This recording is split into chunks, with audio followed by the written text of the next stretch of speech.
Bonjour à toutes et à tous et bienvenue sur votre chaîne YouTube académique Canal Bimer. Nous allons aborder aujourd'hui le domaine 1 du programme de l'examen et plus spécifiquement la classification des navires et une partie du vocabulaire servant à la description d'un navire. C'est Guillaume Philippe, directeur opérationnel du Nauticampus, qui vous présentera cette émission. Un grand merci à lui. Vous voyez derrière moi l'abeille Flandre qui était à Sète le 9 novembre dernier pour la conférence de presse du lancement d'Escale à Sète qui se déroulera du 12 au 18 avril prochain à Sète et dont l'Académie de Montpellier est partenaire.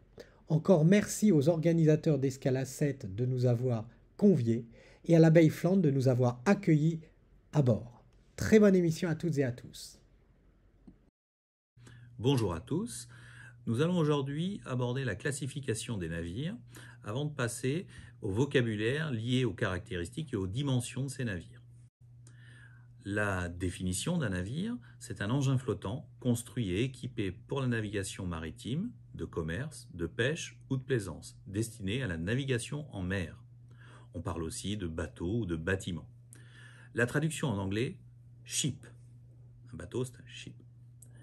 Il existe toutes sortes de navires, et en particulier 4 catégories principales. Les navires militaires, les navires de commerce et de service, les navires de pêche et les navires de plaisance. Chacune de ces 4 catégories de navires correspond à un usage particulier. Et donc, nous allons décliner l'ensemble de ces 4 catégories. La première catégorie qu'on va voir ensemble, ce sont les navires militaires. Les navires militaires sont conçus en fonction de leur mission. Il y a les porte-avions, les sous-marins, mais tout un panel de navires de surface, comme des porte-hélicoptères, des frégates d'intervention, etc. En fait, chaque navire, en termes de taille, de capacité opérationnelle, est adapté aux missions qui lui sont assignées. Alors, dans la catégorie suivante, les navires de commerce et de service. À l'intérieur de ces navires de marine marchande, il y a les navires à passagers, les navires de marchandises, mais aussi les navires spéciaux. Alors, les navires à passagers, comme leur nom l'indique, servent à transporter les passagers, mais parfois aussi leurs véhicules, des voitures, des camions. On parle de ferry, quand on transporte à la fois des passagers et des véhicules, mais on parle de paquebot lorsque on fait de la croisière avec uniquement des passagers. Les navires de marchandises, il en existe plusieurs catégories en fonction des marchandises transportées, donc de l'usage. Que vous transportiez des containers, que vous transportiez du carburant, du gaz, du sable, le navire sera à chaque fois adapté à son usage. En ce qui concerne les navires spéciaux, on pense par exemple aux remorqueurs, on pense aux dragueurs qui servent à draguer le fond des ports pour qu'il reste accessible à des bateaux à fort tirant d'eau. Et plus généralement, l'ensemble de ces navires de marine marchande sont construits avec des coques métalliques en acier et présentent souvent la caractéristique d'avoir une double coque. Cette double coque permet de se prémunir des problèmes d'échouage. Lorsque vous échouez, vous n'allez pas perforer complètement la coque du bateau. Et la deuxième chose, c'est que dans l'espace entre ces doubles coques, on a la possibilité de faire rentrer de l'eau de mer, donc de ballaster le bateau pour le charger entre guillemets artificiellement et donc le faire descendre dans ces lignes. Nous reviendrons ultérieurement sur l'intérêt de cette caractéristique. Donc, nous allons étudier les principaux types de navires de commerce et de service, à commencer par le porte-container, container ship. Ces porte-containers qui transportent diverses marchandises dans des caisses métalliques aux dimensions standardisées, en fait, pour pouvoir à la fois les transporter par bateau, mais aussi les transporter sur les semi-remorques, sur les camions. C'est pour cette raison, par exemple, qu'ils ne mesurent que 2,40 m de large. La capacité d'un porte-container est exprimée en équivalent 20 pieds, EVP. En fait, c'est le nombre de containers d'une longueur de 20 pieds qu'il est capable d'embarquer. C'est une unité approximative de mesure des terminaux et navires porte-containers. Et il existe aussi des containers de 40 pieds, ce qui fait en fait simplement le double. 40 pieds, pourquoi? Mais parce que c'est la limite en longueur d'un semi-remorque traditionnel. Le porte-container CMA-CGM sur l'illustration est l'un des plus grands du monde, avec environ 400 mètres de long, 54 mètres de large et une capacité de plus de 16 000 containers en 20 pieds, en équivalent 20 pieds. Ensuite, nous allons nous intéresser aux méthaniers et aux gaziers, gas carriers. Ces navires transportent du gaz naturel ou du gaz de pétrole liquéfié, GPL, à basse ou à très basse température. Ils sont donc réfrigérés et sous pression. Vous avez à l'intérieur de ces navires des technologies de pointe qui permettent de conserver, de transporter le gaz dans de bonnes conditions. Le plus gros des méthaniers transporte jusqu'à 266 000 mètres cubes de gaz. Ensuite, nous avons les chimiquiers, chemical carriers. Ces navires sont dotés de plusieurs citernes, là encore, séparées par des circuits et des collecteurs individualisés pour transporter et manutentionner une grande variété de produits chimiques. Ils sont soumis, là encore, à des normes de sécurité drastiques. En effet, il faut absolument éviter que leurs cargaisons finissent dans la mer, puisque on aurait une pollution majeure et une destruction de l'environnement qui serait tout à fait catastrophique. Le navire de commerce par excellence, le plus connu, le plus gros, c'est le pétrolier, le tanker. Ce sont là aussi des navires citernes qui transportent du pétrole brut ou alors, lorsqu'ils sont un peu plus petits, des dérivés raffinés du pétrole. En ce qui concerne les plus gros pétroliers, ils transportent environ 100 000 tonnes de pétrole brut entre les lieux de production et les lieux de raffinage. La route traditionnelle passe en général par le canal de Suez et va du Moyen-Orient jusqu'à des ports comme Rotterdam ou Le Havre en France. Alors les vraquiers, bulk carriers, transportent des marchandises solides en vrac dans leur cale et changent de nom en fonction de la cargaison. On parle de charbonniers, de céréaliers ou de cimentiers. Ils vont transporter aussi du gravier, du sable, etc. On peut voir sur l'image du bas un quai de déchargement où sont stockées momentanément les cargaisons de ces vraquiers. Les péniches en navigation fluviale peuvent être aussi considérées comme des vraquiers puisqu'elles transportent sur les voies navigables le même type de marchandises. Toujours dans les navires de commerce et de service, il y a les rouliers, bulk ship, qui sont chargés de transporter essentiellement des camions, des voitures, pour un usage professionnel. C'est-à-dire que leur finalité, ça n'est pas de transporter le public, enfin les passagers, c'est d'aller d'un point A à un point B par une voie maritime sur un transport professionnel de marchandises en montant à bord des camions et des voitures. Les transports de passagers sont, eux, faits sur les paquebots ou sur des ferry cruises. C'est-à-dire que ces navires sont conçus pour accueillir le public avec des cabines plus confortables que sur un roulier, avec des installations de loisirs aussi, restauration, parfois casino, piscine, etc. Et on peut, avec ces navires, faire des voyages, des croisières, avec la découverte, par exemple, de l'ensemble du bassin méditerranéen sur un temps de 15 jours ou 3 semaines. Alors, dans les navires de service, il existe de très nombreuses catégories en fonction de l'usage. Nous allons brièvement en voir 4 catégories, à commencer par le remorqueur de haute mer, comme l'abeille Flandre, qui sert en fait à prendre en remorque des paquebots ou des porte-containers, de gros navires de commerce, qui sont souvent en avarie moteur par exemple, et cela permet d'éviter un échouement et la pollution que ça peut engendrer. Il y a aussi le navire de lutte contre l'incendie qui va pomper de l'eau de mer et tenter d'éteindre les incendies à bord des bateaux avec des lances à incendie ultra puissantes. Il y a pour les plaisanciers les navires, les vedettes de la Société nationale de sauvetage en mer, la SNSM, qui est en fait une association de volontaires qui porte assistance aux plaisanciers en cas d'avarie moteur, en cas de dématage ou d'avarie de bar, et qui remorque, un petit peu comme l'Abeille Flandre, mais pour des navires de plaisance, les plaisanciers pour les mettre en sécurité dans un port. La dernière catégorie, c'est les bateaux pilotes.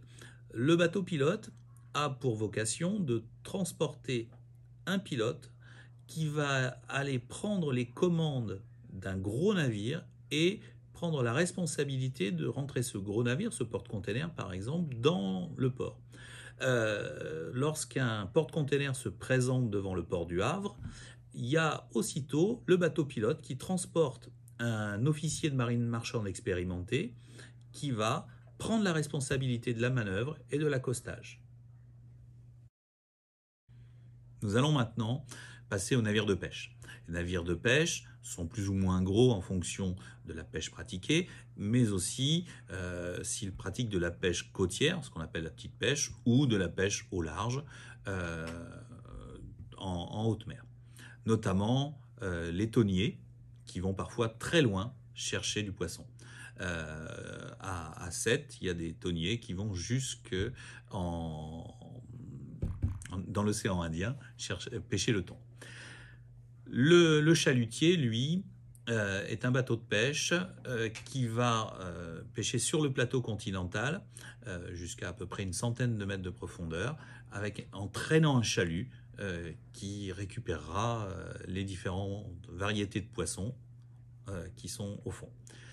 Il y a aussi les bateaux ostréicoles qui sont très plats avec un très faible tirant d'eau pour pouvoir aller chercher les huîtres sur par exemple le bassin de Thau et ramener les pochons qui contiennent les huîtres sur la côte pour la mise en vente. La dernière catégorie, les navires de plaisance, qui sont soit des bateaux à moteur, les yachts, ou alors des voiliers, mais qui tous appartiennent à des particuliers qui vont sur l'eau cette fois, pas pour y travailler, mais pour le loisir. Alors, après avoir vu les 4 principales catégories de navires, nous allons maintenant nous intéresser aux caractéristiques de ces navires et en particulier aux dimensions et au vocabulaire liés à ces 4 catégories de navires. On retrouve un vocabulaire commun à tous ces navires. Sur chacun de ces navires, quel que soit son usage, il y a une proue à l'avant, il y a une poupe à l'arrière. Entre les deux, nous avons la coque du navire. On retrouve le pont du navire, qui est la partie supérieure. On va retrouver des embarcations de sauvetage. On va retrouver des hublots, qui sont les fenêtres, si on peut dire, dans la coque. On va retrouver systématiquement une ancre qui permet de fixer au fond de la mer le navire pour éviter qu'il ne dérive. On va retrouver une passerelle de commandement et des feux de navigation, en général sur un mât situé en hauteur. Alors plus particulièrement, les caractéristiques de la coque sont tout à fait liées à l'usage du bateau. La coque forme le flotteur, c'est-à-dire l'élément assurant la flottabilité et l'étanchéité du navire. Et il existe plusieurs types de coques, que ce soit des monocoques, que ce soit des multicoques, ou même à l'intérieur des monocoques, dans la forme de la coque, elle est liée à l'usage. On a plus ou moins de volume, par exemple, si l'on souhaite transporter plus ou moins de marchandises. Plus la coque est large, plus on va pouvoir rentrer de la charge utile. Parmi les dimensions d'un navire, et en particulier les caractéristiques de la coque, il y a plusieurs longueurs qui sont très importantes, plusieurs mesures. La première, c'est la longueur hors-tout, qui est mesurée de la poupe à la proue, c'est-à-dire de l'extrémité avant à l'extrémité arrière de la coque, indépendamment de tout ce qui est démontable, qui permet donc de donner l'encombrement du navire. La seconde longueur très importante, c'est la longueur à la flottaison. Elle est mesurée entre les deux points d'intersection entre la ligne de flottaison, c'est-à-dire le niveau de la mer, et l'enfoncement de la coque, de la partie immergée, qu'on appelle la carène, dans l'eau. Cette longueur à la flottaison est un paramètre déterminant de la vitesse du bateau, et on en reparlera ultérieurement, elle est caractérisée par le nombre de foods. Nous allons maintenant passer à une coupe transversale, où l'on peut voir une dimension importante qui est la plus grande largeur que l'on appelle le mètre-beau. Là aussi, ce mètre-beau va déterminer la capacité de charge du navire, son volume intérieur. La deuxième dimension importante sur cette coupe transversale, c'est ce que l'on appelle le creux.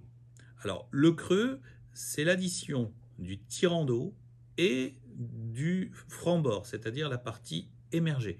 Donc, c'est l'ensemble, c'est la hauteur de la coque entre le pont et la quille, la hauteur totale de la coque, immergée plus émergée.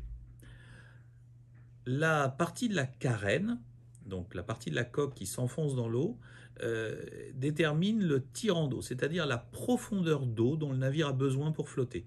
C'est la distance entre la ligne de flottaison, dont nous avions déjà parlé dans la coupe longitudinale, et le bas de la quille, qui est la partie la plus basse de la coque. On parle aussi d'œuvre vive pour cette partie immergée de la carène. Sur cette seconde diapo, nous allons préciser les notions d'œuvre morte et d'œuvre vive. En fait, la coque du navire s'enfonce dans l'eau, c'est ce que l'on appelle la carène, c'est ce qui détermine, cet enfoncement s'appelle le tirant d'eau, et toute la partie de la coque en contact avec l'eau est l'œuvre vive, alors que la partie de la coque qui émerge, qui sort de l'eau, est elle l'œuvre morte, c'est-à-dire elle n'est pas en contact direct avec la mer, avec l'élément marin. Voilà. Et entre les deux, entre morte et vive, nous avons toujours la ligne de flottaison. Alors, de la même manière que le tirant d'eau, c'est la hauteur des œuvres vives, on a le symétrique avec le franc-bord, qui lui est la hauteur des œuvres mortes. C'est-à-dire le franc-bord, c'est la hauteur de coque qui sort au-dessus de l'eau. Guillaume, si j'observe la coque d'un navire, ici la baie Flandre, je vois des marques particulières sur cette coque. Peux-tu nous expliquer leur signification ? Une caractéristique importante sur un navire, c'est le poids maximum de marchandises qu'il est capable d'emporter. Et c'est ce que l'on appelle le port en lourd. C'est-à-dire qu'on va retrouver sur la coque des marques qui permettent de visualiser le tirant d'eau en fonction de la quantité de marchandises embarquées. Ces marques de franc-bord, freeboard marks, sont disposées sur la coque et permettent de visualiser très rapidement cette exigence en termes de sécurité notamment. On retrouve sur la coque une graduation du tirant d'eau. On retrouve les marques des lignes de charge qui correspondent à la masse maximale autorisée du navire en fonction de la masse volumique de l'eau dans laquelle navigue ce bateau. Et évidemment, la masse volumique de l'eau va varier en fonction de la température et de la salinité de l'eau notamment. Alors nous avons en effet plusieurs marques en fonction de la masse volumique de l'eau. Je vais prendre deux cas extrêmes. Lorsque on charge un bateau au Havre par exemple, dans une eau salée l'hiver, il va s'enfoncer en fonction de la charge. Mais si ce bateau au cours de son périple, se retrouve dans une eau tropicale salée, par exemple lorsqu'il passera le canal de Suez, la densité de l'eau sera beaucoup plus faible et donc le bateau va s'enfoncer davantage. D'où les différents niveaux de marques de franc-bord. Donc, on a vu qu'il existait différentes marques de franc-bord en fonction de la masse volumique de l'eau. Je vais prendre l'exemple d'un porte-container qui sera chargé au Havre pendant l'hiver. Alors, il a une certaine charge, il va s'enfoncer dans l'eau au niveau de la marque WNA, c'est-à-dire celle qui correspond à une eau salée en saison hivernale dans l'Atlantique Nord, avec une masse volumique de l'eau qui sera maximale. Si ce porte-container se rend au canal de Suez, il va se retrouver dans une eau qui cette fois sera une eau salée tropicale avec une masse volumique beaucoup plus faible. Et à ce moment-là, le navire aura tendance à s'enfoncer davantage avec la même charge, c'est-à-dire qu'il sera au niveau de la marque T.